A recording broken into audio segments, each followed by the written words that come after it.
buenas noches. Esto comienza a ser el cuento de nunca acabar, y es que la ofensiva rusa continúa en el este de Ucrania y también continúan los ataques y los asesinatos de civiles indefensos. Fíjense ustedes que en la región de Donetsk se ha anunciado que 5 personas han muerto en el día de hoy durante 2 ataques rusos en el área, mientras que hacían cola en un punto de distribución de ayuda humanitaria.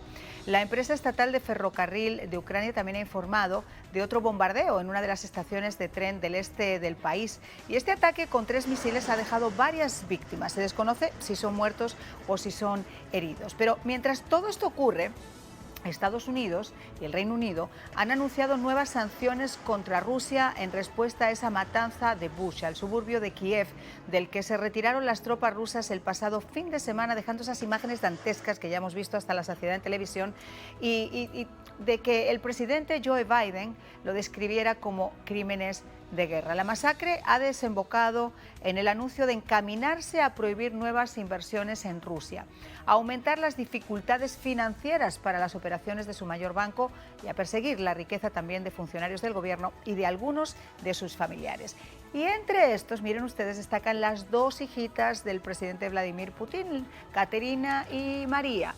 En la práctica significa que las hijas de Putin van a quedar aisladas del sistema financiero de Estados Unidos y que sus activos en el país van a quedar congelados. La Unión Europea prevé dar a conocer sus nuevas medidas mañana.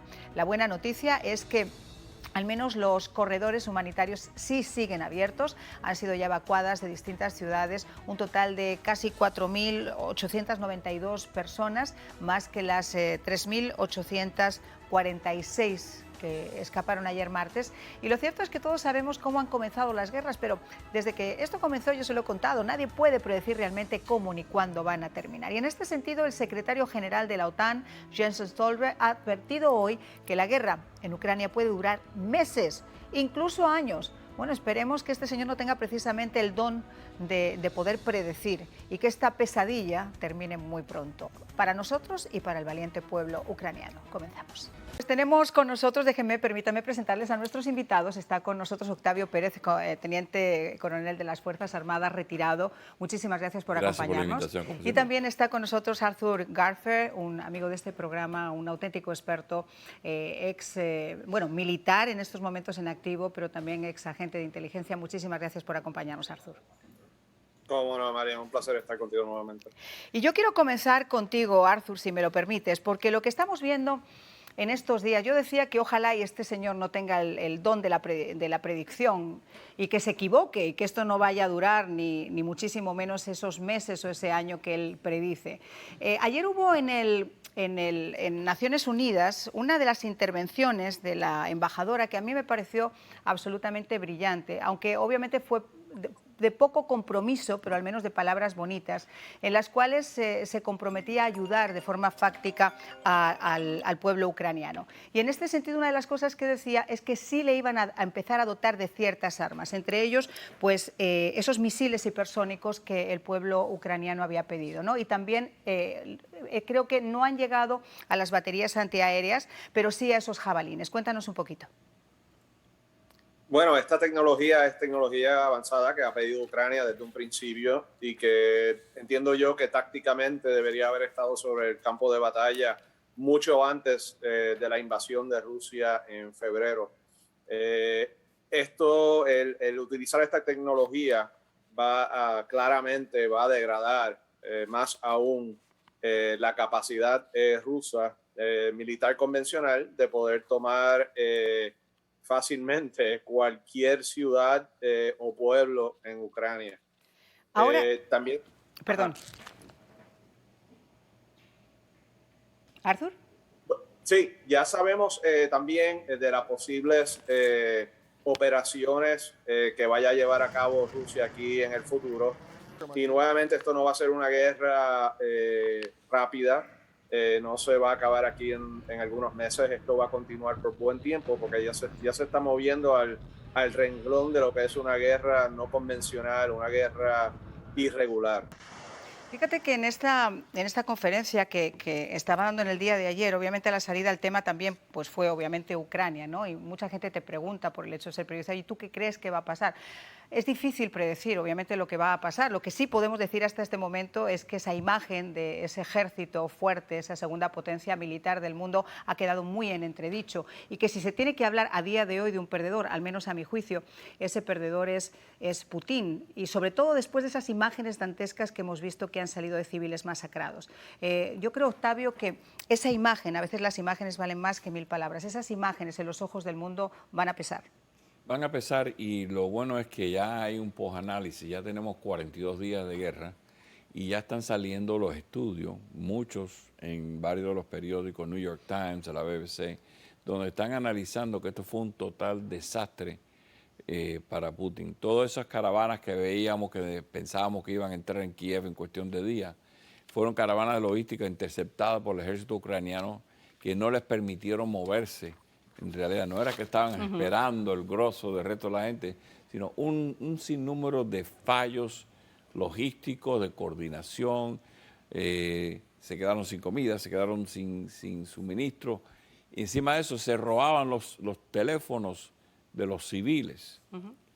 Añádale estos crímenes de guerra, que es la cosa más importante.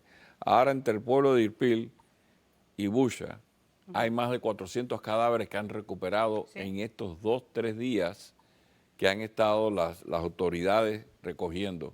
Y definitivamente cuando tú tienes algo en contra de cierto grupo étnico, es un genocidio. Y cuando tú matas civiles y destruyes áreas residenciales, esos son actos de delitos de lesa humanidad.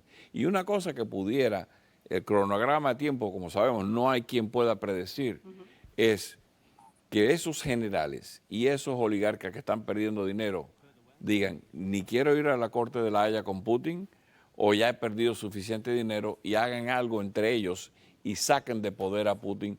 Eso podría quitar ese cronograma de una guerra de desgaste por meses o años. Absolutamente. El hecho de que los oligarcas empiecen a perder gran parte de sus fortunas porque no tienen acceso a ellos, están congelados, puede crear un movimiento interno. Aparte que la situación de Moscú, desgraciadamente, no es la situación del resto de Rusia, pero Moscú está en estos momentos siendo un tsunami.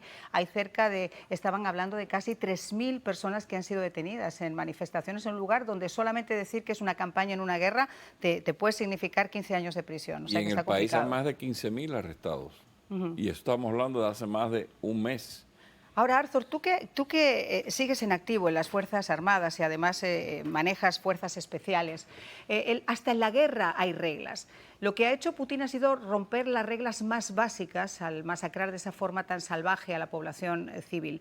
¿Crees tú en algún momento que puede ocurrir como ocurrió en los Balcanes, cuando yo estuve, por ejemplo, en Bosnia, que se logró conseguir que Milosevic respondiera ante un tribunal de guerra? ¿Se podría llegar a sentar en el banquillo a Vladimir Putin o eso es simplemente un sueño que no podría cumplirse? No, yo entiendo que va a ser muy difícil nosotros poder llevar a cabo algo muy parecido a las tribunas sobre la guerra de los Balcanos. En este caso, Putin ahora mismo no puede ir a ningún país fuera de Rusia, a menos que no sea China y Venezuela o la República Islámica de Irán y Corea del Norte. Fuera de eso, los otros países del mundo pues se verían forzados a entregar a Putin para que se sea sometido a juicio en La Haga por las violaciones y crímenes de guerra que se han llevado a cabo en Ucrania. Quiero añadir a algo que estaba hablando Octavio, y es nosotros en el 2015 los Estados Unidos, con un destacamento de fuerzas especiales y 20 marinos de infantería, mataron sobre 250 miembros del Wagner Group y soldados rusos en Siria, en lo que se llama la batalla de Konakov, ahí en la parte este de Siria. O sea, que nosotros desde el 2015 ya sabíamos que Rusia no era una potencia convencional. Y nuevamente esto ha sido una falla enorme del sistema de inteligencia de los Estados Unidos nuevamente. Ahora, yo estaba haciendo alusión anteriormente, Octavio, a esa intervención de la embajadora de Estados Unidos ante Naciones Unidas, ¿no? Yo decía que eran palabras muy bonitas, pero que realmente eran poco fácticas, porque no se estaba haciendo mucho. Hay una cierta hipocresía. Cuando tú escuchas a Zelensky, por ejemplo, hablar en los parlamentos, y hoy lo ha hecho en el Parlamento español, y escuchas a la gente honestamente aplaudiendo como focas, pero teniendo después la oportunidad de hacer algo diferente y no lo hacen. Yo entiendo que nadie va a enfrentarse a quien tiene en su mano la posibilidad de apretar el botón del apocalipsis, nadie dice eso. Pero, por ejemplo, y Zelensky ha sido muy inteligente lo que ha dicho esta mañana en el Parlamento español. Él decía, ¿cómo ustedes pueden criticar lo que está pasando si finalmente muchas empresas españolas todavía siguen generando dinero a los bancos rusos? Si se sigue haciendo negocios con los bancos rusos, ¿por qué de repente no se utiliza o se congela completamente el sistema SWIFT, que hay algunos que no están funcionando, y ahí sería un aislamiento total hacia Rusia?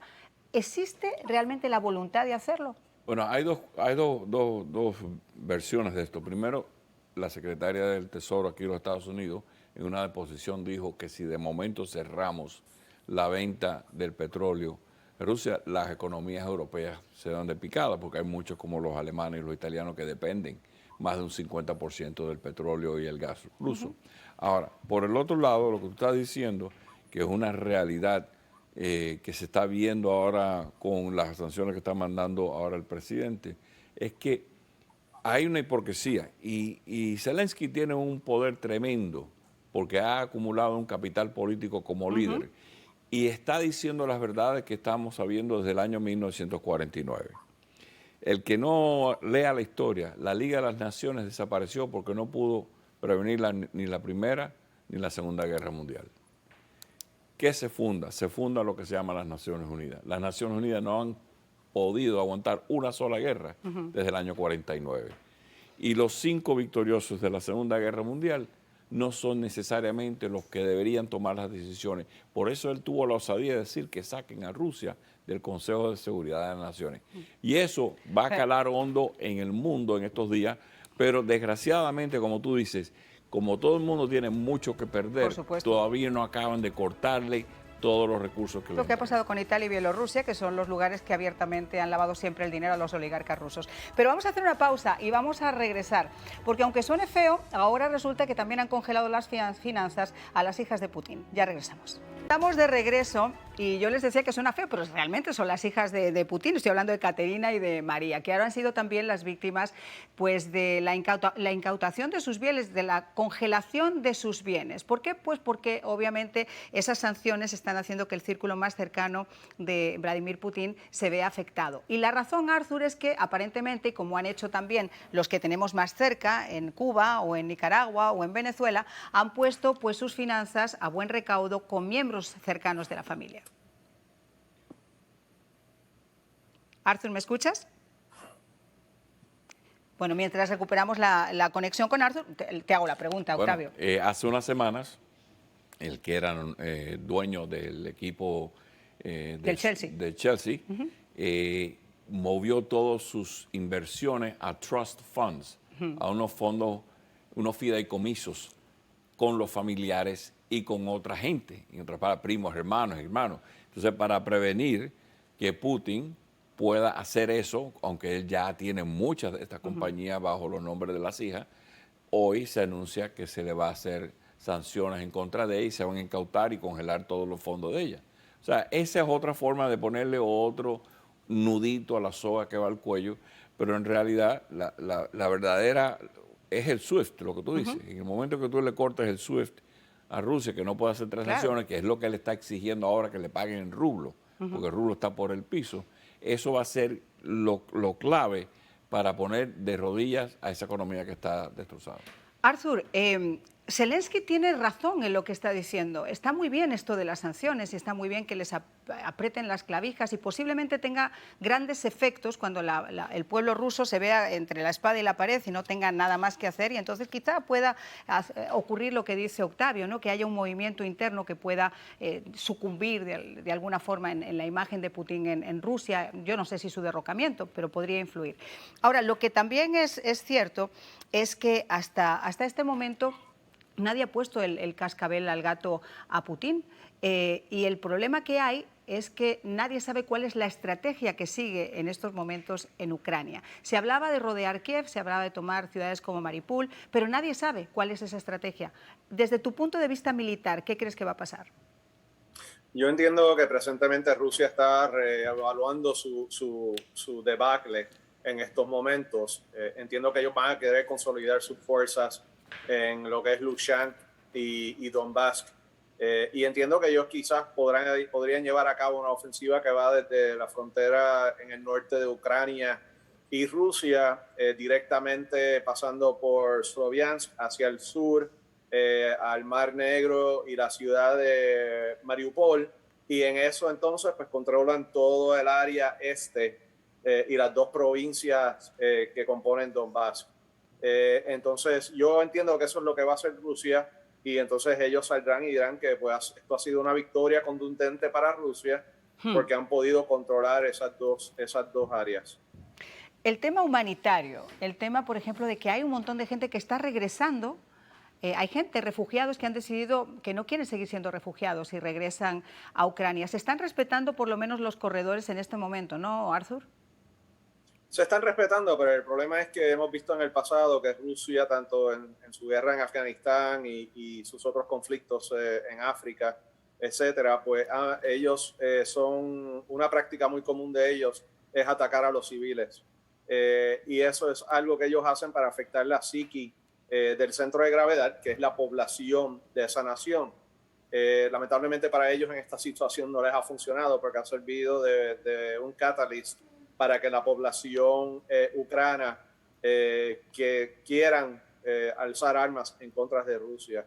Pero podemos continuar viendo más crímenes contra los civiles. Y recuerda que no solamente es contra civiles, sino es también áreas que se consideran áreas civiles, o sea, aeropuertos, estaciones de tren, puertos, estaciones de radio, televisión, o sea, donde se pueda conglomerar civiles, eso también se considera un crimen a la humanidad. Octavio, yo estoy hablando del tema de los refugiados. El tema del reparto de los refugiados ahora mismo en Europa está convirtiéndose en un dolor de cabeza. Vamos a escuchar, si les parece a ustedes, qué fue lo que dijo el presidente Biden en el día de hoy. Estamos agregando más empresas estatales críticas a la lista de empresas rusas totalmente bloqueadas. Estas empresas son importantes generadoras de ingresos, propiedad de Rusia y del gobierno, que Putin utiliza para financiarse y permitir su guerra contra Ucrania. No podemos anunciar cada pieza de seguridad que brindamos. Nuestros aliados y socios están suministrando a Ucrania a través de nosotros. ¿Ha de alguna forma beneficiado la imagen de la alianza, la imagen de la ONU, a pesar de estar tan criticada por no haber hecho a tiempo lo que se suponía que se debería hacer? Mira, todo esto suena muy bonito y es verdad que toda la infraestructura está tomada para que Putin cambie esos fondos y lo use para la guerra. El punto no es ese. De estos refugiados que estamos hablando, de estos países que ya tienen más de 2.4 millones, por ejemplo, 2.6 millones de refugiados, hay 20.000 que forzaron a Rusia de Mariupol. O sea, que se llevaron familias en contra de su voluntad.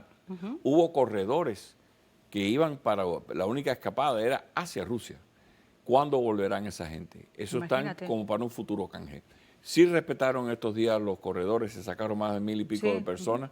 La Cruz Roja, que llevaba un convoy hacia Mariupol, lo logró, pero hay 4.000 muertos ya identificados en Mariupol. O sea que la cifra va a subir tremendamente cuando termine todo.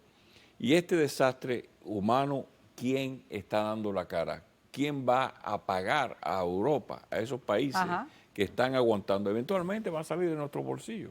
Entonces ahí es donde vamos a tener que nosotros recurrir a nuestros gobiernos y decir, hay que parar esto, hay que terminar esta guerra y tenemos que tomar una acción más contundente. ¿Y cómo se termina esa guerra?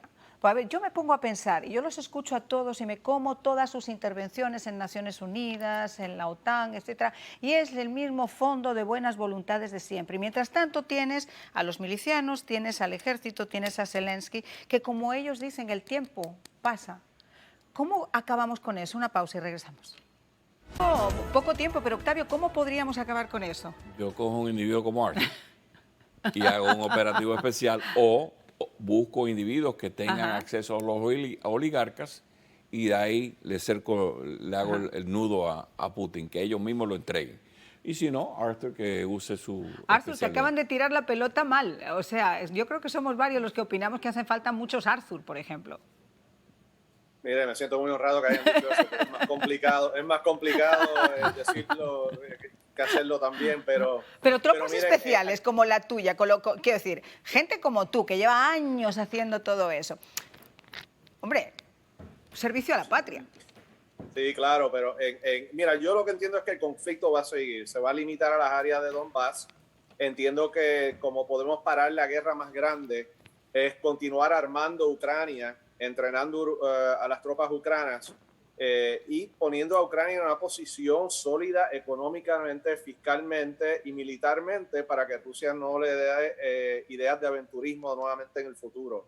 Así es como podemos parar la guerra, pero no el conflicto. Podemos limitar el conflicto a una área. Y número dos, muy importante para poder sacar a Putin de su puesto, no solamente son los oligarcas, sino el FSB, que es la inteligencia como la CIA rusa, va a tener también que tener cartas en el asunto y organizarse con los oligarcas para poder entonces derrocar o eliminar a Putin. Bueno, mi querido Octavio, ya hemos visto que lo de Arthur nos va a costar un poco más de tiempo, pero ahora hablando en serio, los puntos que ha aportado yo creo que tienen que venir por ese lado. Tiene que venir el dinero y todo el mundo tiene un precio y como te digo, la amenaza de ir mano a mano a la Corte de la Haya con Putin, puede que haya el cambio de saber en el FSB, en los generales del campo, que son muchos que están ya, que van a estar encausados por crímenes de guerra. Pues muchísimas gracias a los dos, como siempre, Arthur, gracias Octavio y a todos ustedes por su sintonía. Espero que tengan una maravillosa noche.